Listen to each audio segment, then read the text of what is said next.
दोस्तों नमस्कार। जनधारा छत्तीसगढ़ की इस खास बुलेटिन में आप सभी का स्वागत है। मुख्यमंत्री भूपेश बघेल आज मनेन्द्रगढ़ विधानसभा क्षेत्र के दौरे पर हैं।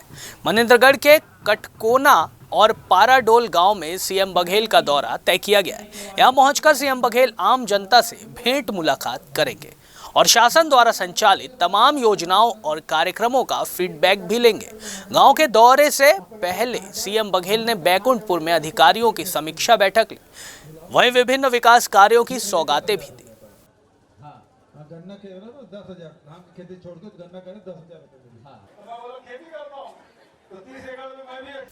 कांग्रेस के सत्याग्रह आंदोलन के दौरान बीजापुर में विधायक विक्रम मंडावी द्वारा दिए गए बयान को लेकर प्रदेश की सियासत तेज हो गई है। नेता प्रतिपक्ष धर्मलाल कौशिक द्वारा विधायक की सदस्यता रद्द करने की मांग के बाद अब भाजपा प्रदेश अध्यक्ष विष्णुदेव साय ने भी राष्ट्रीय जांच एजेंसी एनआईए को पत्र लिखकर विधायक विक्रम शाह मंडावी पर मासूम आदिवासियों को देश के खिलाफ हिंसा के लिए भड़काने का आरोप लगाया और मामले में कार्रवाई करने का आग्रह किया है। विष्णुदेव ने अपने पत्र में कांग्रेस की भूमिका जांच करने का भी आग्रह एनआईए के अधिकारियों से किया है। बता दें कि अग्निपथ योजना के विरोध में कांग्रेस द्वारा किए जा रहे सत्याग्रह आंदोलन के दौरान विधायक मंडावी ने विवादित बयान देते हुए हिंसात्मक प्रदर्शन की बात कही थी, जिसके बाद से ही मामले में सियासी बयानबाजी चरम पर है। व्यावसायिक प्रतिस्पर्धा हो या आपसी विवाद, जब बहुत ज्यादा तूल पकड़ता है तो थाने पहुंचता है या फिर नौबत कोर्ट कचहरी तक की आ जाती है। इन दिनों भिलाई में इसी तरह का एक मामला चर्चा का विषय बना हुआ है। दरअसल कांग्रेस पार्टी के दो नेता राजेंद्र अरोरा और सुभाष साव एक दूसरे के पीछे कुछ इस कदर पड़ गए हैं कि एक ने दूसरे के व्यावसायिक प्रतिष्ठान के खिलाफ जनहित की याचिका दायर कर दी तो दूसरे ने उस पर ब्लैकमेल करने को लेकर रिपोर्ट दर्ज करा दिया। इस पर पूर्व सभापति अरोरा ने गिरफ्तारी से बचने के लिए हाईकोर्ट से अग्रिम जमानत भी करा ली। दरअसल निगम भिलाई के पूर्व कांग्रेसी सभापति राजेंद्र अरोरा ने क्षेत्र के एक होटल व्यवसायी और कांग्रेसी नेता सुभाष साव के खिलाफ पीआईएल लगाया कि वो अपने होटल के तलघर का उपयोग कायदे के अनुसार पार्किंग के लिए नहीं करते बल्कि किसी व्यवसाय के लिए कर रहे हैं। इस पर याचिका से बचने के लिए होटल व्यवसायी सुभाष साव ने राजेंद्र अरोरा पर ब्लैकमेल करने का आरोप लगा दिया था। अब दोनों ही वरिष्ठ नेताओं के बीच चल रहा ये मामला नगर में चर्चा का विषय बन गया है। पीआईएल लगाई है, तालघर में शादी ब्याह करा रहा है, जन्मदिन मना रहा है होटलों में, बस यही कारण है। तो और क्या, धंधा सबसे बड़ा कारण है उनका। और मैं बोल रहा हूँ वो कांग्रेस के इतने बड़े पदाधिकारी हैं, उनको तो कांग्रेस कमेटी को बुलाकर यहाँ बोल देना चाहिए कि मेरे नक्शे में ये है, आज से मैं खोल दे रहा हूँ। हम भी धन्यवाद देने जाएंगे तीनों होटलों में, बिल्कुल बाकायदा, और कोर्ट में भी एफिडेविट दे दे कि मैंने नीचे में तलघर में पार्किंग खोल दी है, कोर्ट में भी दे दे। उसके बाद अगर लगाएगा तो मैं कंटेम्प्ट ऑफ कोर्ट करूँगा। कांग्रेस का नेता है, कांग्रेस का नेता इसलिए बोल रहा हूँ, उसको चाहिए पार्टी बदनाम ना हो। ये पार्टी अपनी जगह है, पार्टी से मेरा श्रद्धा है, पार्टी के साथ मन और तन सब मेरा लगा हुआ है। मैं इस विषय में पार्टी को कुछ नहीं बोलना चाहता। मैं यही बोलना चाहता हूँ एज ए व्यवसायिक के रूप में कि आज भिलाई में इतने सारे कॉम्प्लेक्स हैं, शिवनाथ कॉम्प्लेक्स के तहत, चाहे शिवनाथ योजना के तहत, मेरे होटल से सामने आगे भी 2-3 होटल हैं, बड़े बड़े कॉम्प्लेक्स है, बैंक है, और भी बहुत बड़े बड़े स्टेट है। उनके खिलाफ क्यों नहीं गए? एक व्यक्ति को क्यों टारगेट करने, एक विषय है। इधर प्रदेश के जीएसटी मंत्री टीएस सिंहदेव ने केंद्रीय वित्त मंत्री निर्मला सीतारमण को पत्र लिखकर आगामी जीएसटी काउंसिल की बैठक पर अपने विचार व्यक्त किए हैं। उन्होंने कहा कि जीएसटी काउंसिल की बैठक के लिए बहुत उत्सुक था, लेकिन दुर्भाग्य से इस माह की 25 तारीख को कोविड से संक्रमित हो जाने के कारण इस बैठक में हिस्सा नहीं ले पाया। मंत्री सिंहदेव ने 14% संरक्षित राजस्व प्रावधान को 5 वर्षों तक जारी रखने की मांग की, जो इसी माह 30 जून को समाप्त होने वाली है। और भाजपा के राष्ट्रीय कार्य समिति की बैठक 2 और 3 जुलाई को तेलंगाना की राजधानी हैदराबाद में होनी है, जिसमें केंद्रीय मंत्रियों के अलावा भाजपा के कई वरिष्ठ नेता भी शामिल होंगे। कार्य समिति की बैठक में छत्तीसगढ़ से भी 8 नेता भाग लेंगे। बैठक में मिशन 2023 और 2024 की रणनीति तैयार करने का भी मंथन किया जाएगा। की बैठक 2 और 3 तारीख को आयोजित की गई है और जो राष्ट्रीय कार्य समिति के सदस्य पदाधिकारी है सभी देश भर के उसमें आमंत्रित हैं। उसमें छत्तीसगढ़ से हम लोग भी जाएंगे और उसके पहले विधानसभा की एक बैठक अलग अलग दी गई है। मुझे एक विधानसभा की बैठक की जवाबदारी दी गई है। उस बैठक के लिए मैं कल रवाना हो करके 30 और 1 तारीख को उस विधानसभा के विभिन्न जो मोर्चा है, प्रकोष्ठ है, पार्टी है, उनकी सबकी बैठक लेंगे और एक जायज़ा लेंगे कि वर्तमान स्थिति में क्या स्थिति संगठन की है, सरकार की उसकी भूमिका प्रदेश के विकास में क्या है और एक प्रकार से उसकी एक प्रकार से समीक्षा भी होगी कि आने वाले हम 2023 और 24 में हमारी क्या स्थिति बनती है, तो उसको लेकर के एक जवाबदारी भी दी गई है। इधर बीजापुर कांग्रेस विधायक विक्रम मंडावी का विवादित बयान इन दिनों जमकर वायरल हो रहा है, जिसमें विधायक मंडावी अग्निवीर योजना के विरोध में हिंसात्मक प्रदर्शन की बात कर रहे हैं। वायरल वीडियो के बाद प्रदेश में सियासी बयानबाजियां तेज हो गई है। विपक्ष ने विक्रम मंडावी की सदस्यता भी रद्द करने की मांग की। देखिए, जिस प्रकार से कांग्रेस की सरकार और कांग्रेस के द्वारा जो यहाँ पर आंदोलन किया गया, इनका आंदोलन में कोई युवाओं के प्रति ना कोई सहानुभूति है, ना ये चाहते हैं उनको रोजगार मिले। एक वीडियो मैं आपको बता देता हूँ कि बीजापुर के विधायक है विक्रम मंडावी, उनका वीडियो आपने देखा है कि जिस प्रकार से सभा में ये बात कर रहे हैं कि संपत्ति, सरकारी संपत्ति जलाई जाए, रेल जलाई जाए और राष्ट्रीय संपत्ति का नुकसान। ये धरना, ये सत्याग्रह है कांग्रेस के। मैं मुख्यमंत्री से पूछना चाहता हूँ कि आपने यही उनको 3 दिन का प्रशिक्षण दिया जब उनके कार्यालय में प्रशिक्षण हुआ तो, कि राष्ट्रीय संपत्ति का आप नुकसान करें और उसके बाद में लोगों, युवाओं में भ्रम फैलाएं, लोगों को आग जलाने के लिए प्रेरणा दें। ये कांग्रेस की सत्याग्रह है, खुल करके उजागर हुई है। और इसलिए जितने भी नुकसान हुए हैं देश में, मैं समझता हूँ कांग्रेस से उसको वसूल करने की आवश्यकता है, क्योंकि इनकी ही जवाबदारी है भड़काने की, और भड़काने के कारण में ये जो नुकसान हुए हैं ये कांग्रेस से वसूल की जानी चाहिए।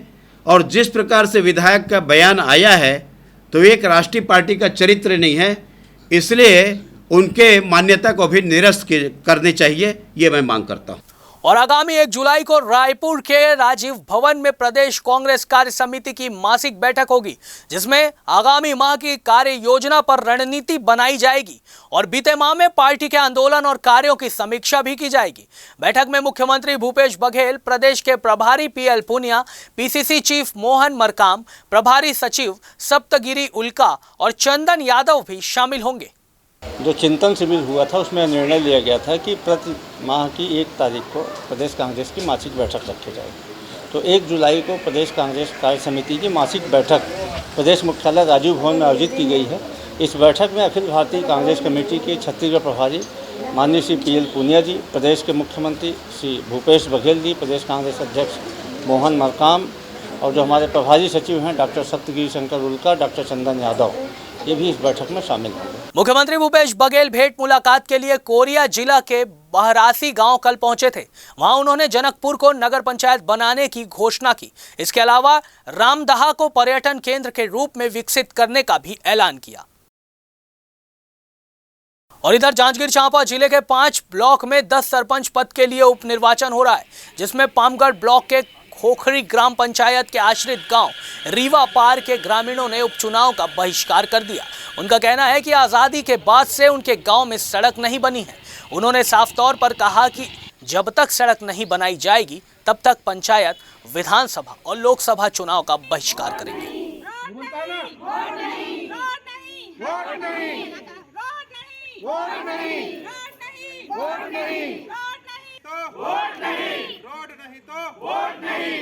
आज ग्राम रीवा पार के संपूर्ण मतदाता द्वारा एकजुट होकर इधर सरगुजा जिले के कुनकुरी गांव की महिलाएं शासकीय जमीन पर अवैध कब्जे को लेकर लामबंद हो गई है, जिसके बाद गांव की सैकड़ों महिलाएं कब्जा करने वाली महिला के खिलाफ कलेक्टर से शिकायत करने पहुंची। अस्पताल जो घर बना थे दुर्गा, तोला रोकना है। अस्पताल भले स्कूल बन जाही तो घर बना नहीं देना जगह। कौन है दुर्गा काहे ओकर विरोध करा था तुमन? उसको वीडियो देखा तो आने गांव कर है तो हम थोड़े बोला ये जो घर बना के देबो। दुर्गा मिश्रा है, बहुत बाहर के रहने वाली है, तो हम लोग तो गांव घर के हैं, तो हम लोग को भी तो कुछ ज़मीन चाहिए, रहने के लिए पैसा चाहिए। घर में गांव में कितना विधवा पड़े हैं, इसी के लिए हम लोग आए थे। तो उसको घर बनाने के लिए कौन दिया है हम लोग को पता नहीं है, गांव का निवासी लोग को। तो उसका घर का तोड़ने के लिए हम लोग का गांव का लोग तो एसडीएम का साथ तो दिया गया है, तो हम लोग को क्यों नहीं मिला है? हम लोग को भी तो विधवा है, तो इसीलिए हम लोग इधर सब मिल के ग्राम सभा बना के तो कलेक्टर के पास आया है। बतौली में आज एक ऐसे प्रकरण में लोग बहुत सारे आए थे जिसमें ग्राम पंचायत ने पहले खुद की एनओसी दिया हुआ था। उस प्रकरण ये था कि पूर्व में एक असामयिक परिस्थिति में एक व्यक्ति की दुर्घटनावश मृत्यु हो गई थी। उसके बाद उसकी विधवा को और उसकी जो 2 पुत्रियां थी जो अध्ययनरत थी और ये लोग काफ़ी निर्धन थे, तो उनको शासन की तरफ से, माननीय मंत्री जी की तरफ से और प्रशासन की तरफ से उसको सहायता दिया गया था। ग्राम पंचायत ने एनओसी दे करके उसको एक ज़मीन दिया था और उसको बताया था उसमें मकान बनाने के लिए, लेकिन गांव वाले आ जाकर के विरोध कर रहे थे कि उसको मकान न बनाने दिया जाए और उसका मकान निर्माण को रोक दिया जाए। तो एसडीएम को ये प्रकरण दिया गया है, परीक्षण करके उसमें आवश्यक कार्रवाई। और रायगढ़ जिले में शिक्षा विभाग ने पुसौर के बीईओ ऑफिस में पदस्थ बाबू को निलंबित कर दिया है। दरअसल बाबू ने मध्याह्न भोजन के पैसों में धांधली कर 25 लाख रुपए हजम कर लिए थे। शिकायत के बाद जांच में बाबू को पैसे में धांधली करना पाया गया, जिसके बाद शिक्षा विभाग ने बाबू मनोज कुमार को निलंबित कर दिया है और एफआईआर करने की बात भी कही। जिले स्तर पर हम लोगों ने सभी विकास खंडों का परीक्षण कराया। परीक्षण में यह पाया गया कि लंबे समय से पुसौर विकास खंड में कुछ राशि आहरित हुई है, लगभग 25 लाख रुपए है, और यह किसी कर्मचारी के द्वारा व्यक्तिगत रूप से आहरित किया गया है, इसलिए उसको निलंबित किया गया क्योंकि उसका प्रथम दृष्टया वो दोषी पाया गया है। वहाँ पर जो विकासखंड शिक्षा अधिकारी कार्यरत थे उनको अभी एससीएन जारी किया गया है और अभी कार्यवाही जारी है। प्रदेश सरकार स्कूल और बेहतर शिक्षा को लेकर बड़े बड़े दावे करती है, लेकिन कोयली बेड़ा तहसील के स्कूल कुछ और ही बयां करते हैं। यहाँ के घोड़ा गांव प्राथमिक शाला जर्जर हो गई है। एक अतिरिक्त कक्ष है जहां फिलहाल बच्चे बैठकर पढ़ाई करते हैं, वो भी जर्जर अवस्था में है। हमेशा छत से मलबा बच्चों के ऊपर गिरता रहता है और एक बड़ा हादसा होने की संभावना हमेशा बनी रहती है।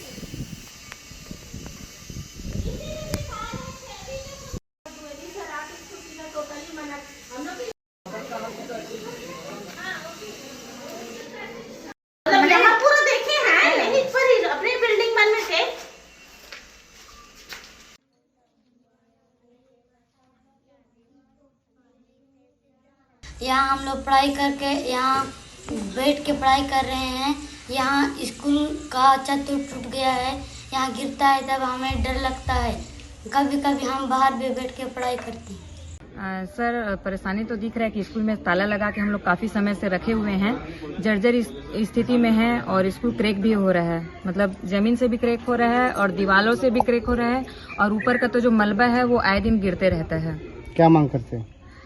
हम अपने अधिकारियों से मांग करेंगे और गवर्नमेंट से भी मांग करेंगे कि एक नई स्कूल बनाई जाए बच्चों के लिए, क्योंकि ये बनाने के लायक बिल्कुल भी किसी स्थिति में नहीं है और इतने बार आवेदन देने के बावजूद कोई भी प्रक्रिया हम लोग अभी प्रतिक्रिया नहीं देखे हैं शासन का। तो हम मांग करते हैं कि बच्चों के लिए एक सुरक्षित स्कूल बनाया जाए ताकि हम सुचारू रूप से अच्छी शिक्षा बच्चों को दे सके और डेली उनके अध्यापन कार्य को करा सके ताकि बच्चे आगे बढ़ें। हम लोग तो रिक्स लेकर बैठा रहे थे। बहुत बार आवेदन भी दे चुकी हूँ मैं, पावती भी है उसका, लेकिन कोई एक्शन नहीं हुआ है अभी तक। जर्जर भवनों की सूची जिला शिक्षा कार्यालय में भेज दी गई है। मरम्मत हेतु राशि जैसे हमारे पास आएगा मरम्मत कार्य कराने का कार्य किया जाएगा। तत्पश्चात संकुल समन्वयक से जांच कर रिपोर्टिंग मांगी जाएगी।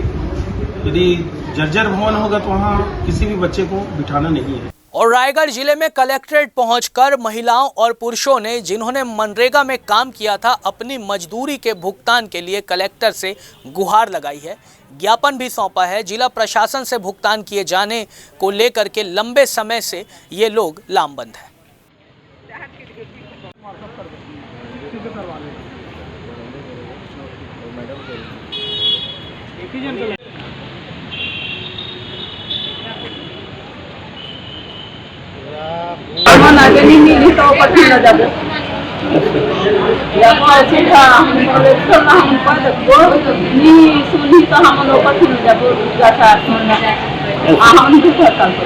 कोर्ट में दे चुके हैं और सरपंच और सचिव से भी निवेदन कर चुके हैं, लेकिन आज तक 300 काम हुआ है। 2019-20 में नहर सफाई का काम कराया गया है, फिर 21-22 में तालाब गहरीकरण और भूमि समतलीकरण का हमारे मजदूरों द्वारा कराया गया है। तीनों का भुगतान आज तक सरपंच, सचिव और रोजगार सहायक के द्वारा नहीं किया गया है। इसलिए हम लोग बार बार दौड़ने के बाद भी सुनवाई कहीं से नहीं हो पा रहा है, भुगतान नहीं हो पा रहा है, इसलिए फिर आज सब महिलाएं मजदूर आवेदन देने आए। अंबिकापुर में कलेक्टर संजय कुमार झा से मुलाकात करने के बाद राजस्थान राज्य विद्युत उत्पादन निगम लिमिटेड के चेयरमैन और मैनेजिंग डायरेक्टर आर.के. शर्मा ने पत्रकारों से चर्चा की।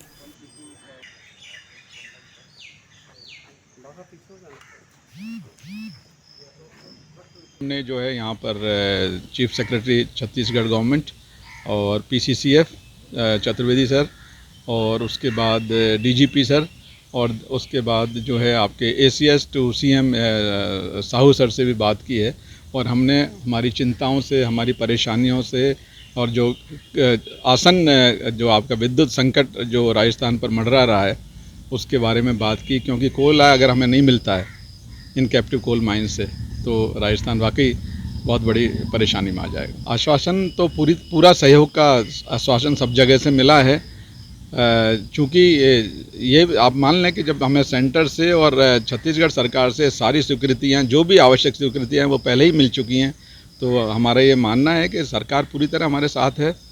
कुछ एनजीओज़ हैं जो इस तरह का कोई एक जो इन्होंने जो मूवमेंट चला रखा है और ये कार्य को बाधित कर रहे हैं, उसको उस बाधा से तुरंत प्रभाव से मुक्ति दिलाकर और हमारी माइनिंग शुरू हो उसके लिए प्रयास किए जा रहे हैं। रायगढ़ पुलिस कंट्रोल रूम में कल रथ यात्रा में सुरक्षा व्यवस्था को लेकर पुलिस और शांति समिति की बैठक हुई, जिसमें जिला पुलिस के वरिष्ठ अधिकारियों समेत एसडीएम और स्थानीय समाज के लोग, जनप्रतिनिधि शामिल हुए और सभी ने जिला प्रशासन और पुलिस प्रशासन से सहयोग करने की बात कही। नगर निगम को अगर बोला जाए संचालित करने वाले लोग हैं, बहुत दिग्गज अनुभवी व्यक्ति हैं। ठीक है, और कोई इशू आप लोग की तरफ से कोई हो? ठीक है, मगर तुमको कोई अगर मैनेजमेंट के लिए कोई आवश्यकता हो, कोई बात हो, किसी विभाग नहीं वॉलंटियर देंगे बता। सभी पहले शहरवासियों को बहुत बहुत मेरा नमस्कार। देखिए, ऐसा आज शांति समिति का बैठक हुआ है जिसमें रथ यात्रा को लेकर चर्चा किया गया, जिसमें यह कहा गया कि एक हमारा रूट प्लान हुआ है और विद्युत विभाग को कड़ा निर्देश दिया गया है कि जो उनके तार हैं, तारों को हटाने का कड़ा निर्देश दिया गया। नगर निगम को भी निर्देश दिया गया है कि जो पुराने बैनर झंडे हैं उसको निकालने के लिए दिए हैं और बहुत अच्छा रहा बैठक, सार्थक पहल हुआ। सभी पार्षद लोग भी आए हुए थे, सभी ने अपना अपना योगदान दिया है। साथ ही साथ जो रथ आयोजन करने वाली जो समिति है उनको यह कहा गया कि आप अपने वॉलंटियर्स वगैरह बना के रखिए ताकि हमको पुलिस विभाग को और आपस में तालमेल बना के रखें। आज शांति समिति की बैठक रखी गई थी, चूँकि 2 तारीख से रथ यात्रा है। यहाँ रथ यात्रा को ध्यान में रखते हुए सभी समुदाय संप्रदाय के लोगों को बुलाया गया था और जो आयोजन समिति है उनको भी बताया गया था कि किस प्रकार से रथ यात्रा का रूट रहेगा और क्या क्या व्यवस्था बनानी है। तो नगर निगम की टीम को भी बुलाया गया था कि नगर निगम की जो टीम है, क्योंकि हाइट कम से कम 15 फीट रहती है, तो कोई नीचे कोई वायर ना रहे या किसी प्रकार दूसरे समुदाय के लोग अपना ध्वजा और बैनर लगाते हैं, पोस्टर लगाते हैं, उसकी भी हाइट को वहाँ से देखना पड़ेगा।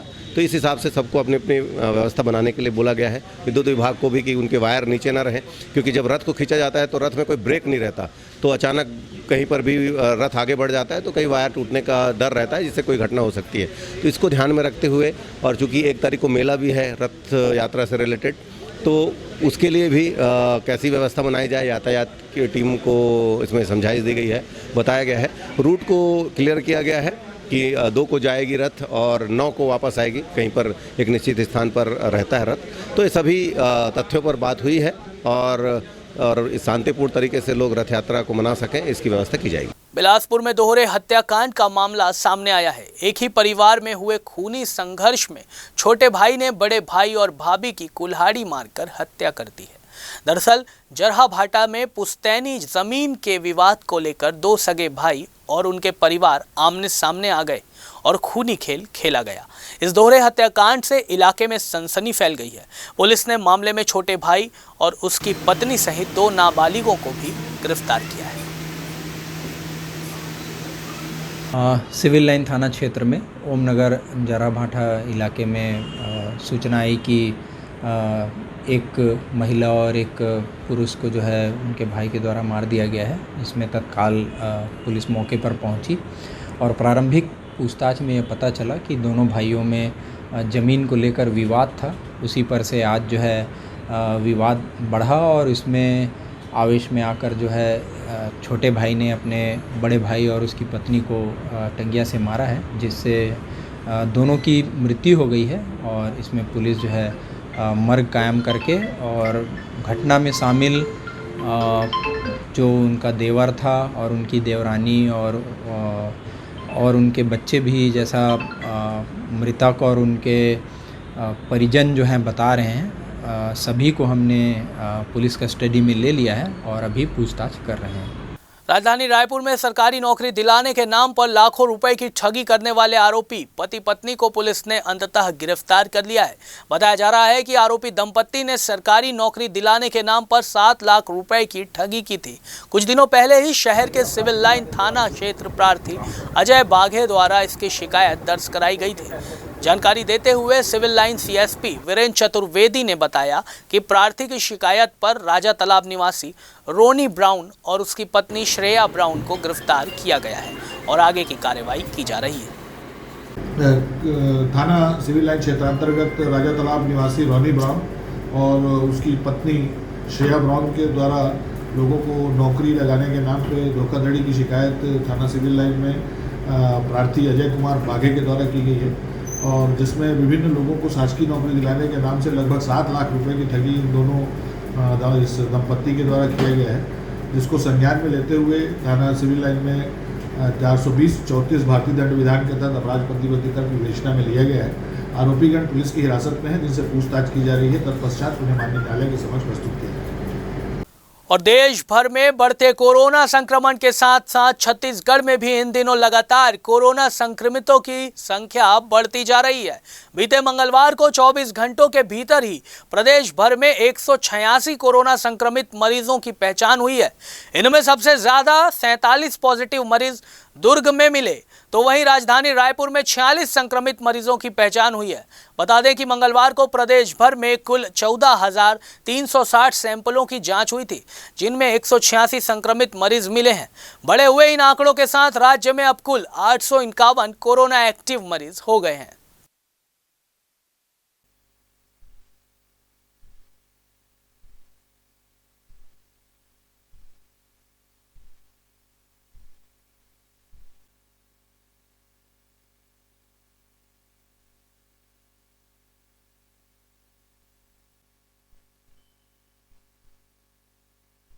दुर्ग के एक होटल में महिला से मारपीट के बाद सामूहिक दुष्कर्म किए जाने का मामला सामने आया है। घटना मोहन नगर थाना इलाके के होटल मालवा की बताई गई है, जहां पीड़िता से मिलने पहुंचे 2 आरोपियों ने दुष्कर्म किया और फिर फरार हो गए। एक शिकायत आई थी, एक महिला थाने में उपस्थित होकर शिकायत की थी कि उसके कमरे में कोई 2 लड़के जो हैं अनाधिकृत रूप से प्रवेश करके उसके साथ दुष्कर्म किए हैं। तो इस पर से थाने में FIR दर्ज कर कार्रवाई की जा रही है। आरोपी का कुछ पतासाजी चल रहा है? आरोपी की पतासाजी की जा रही है, पुलिस उसमें लगी हुई है। राजधानी रायपुर में ठग गिरोह सक्रिय हो गया है। बीते दिनों गोल बाजार इलाके में गिरोह ने एक बुजुर्ग महिला को अपना शिकार बनाया। बुजुर्ग को पैसे का झांसा देकर आरोपियों ने ठग लिया। इसमें एक पुरुष और एक महिला शामिल हैं। ये पूरा मामला थाना गोल बाजार का है, जिसमें जो महिला थी मिलंतीन बाई, जिसकी उम्र लगभग 58 वर्ष है, उसे एक महिला तथा एक पुरुष जो उसको चिकनी माता मंदिर के पास मिले और पैसे का झांसा देकर उसे मोतीबाग पर ले गए और उसे एक पुटली दी, जिसमें बताया कि जितना आपके पास जो सोना चांदी है उससे ज़्यादा इसमें पैसे हैं। और ऐसा करके उससे एक करधन और मंगलसूत्र और सोने के जो टॉप्स है अपने पास रख लिए और एक उसे पोटली दे दिए।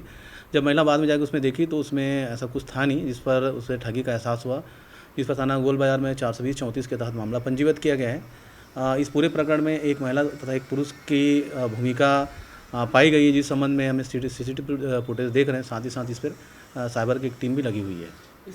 हाँ, ये माना जा सकता है कि कुछ ऐसे लोग हैं जो खासकर जो बुजुर्ग हैं और जिनको जानकारी का अभाव, ऐसे लोगों को इन ठगी का प्रयास कर रहे हैं।